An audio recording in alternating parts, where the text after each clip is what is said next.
Morning Masters, welcome to Spiritual Science YouTube channel.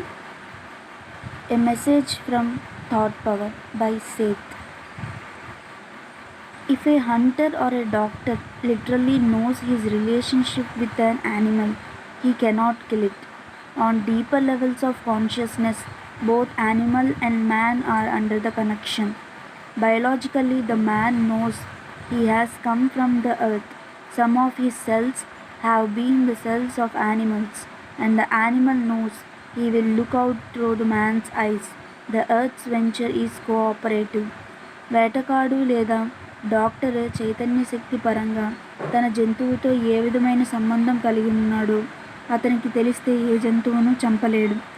ప్రగాఢమైన లోతైన చైతన్య శక్తి స్థాయిల్లో మానవుడు మరియు జంతువు ఎంతో బంధాన్ని కలిగి ఉన్నారు. జీవశక్తి పరంగా భూభౌతిక మూలకాల నుండి ధాతువుల నుండి మానవుని దేహం తయారైందని మనిషికి తెలుసు.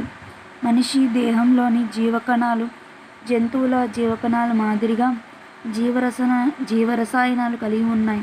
మనిషి యొక్క చర్మచక్షువు దృష్టి ద్వారా ఈ భూప్రపంచాన్ని జంతువులు ఆస్వాదిస్తున్నాయి. మానవజాతి చైతన్య పరిణామానికి జంతుజాతులు తమ చైతన్యం ద్వారా అనుసంధానం ఏర్పరిచి ఎంతో సహాయ సహకారాలు అందిస్తున్నాయి. Thank you masters.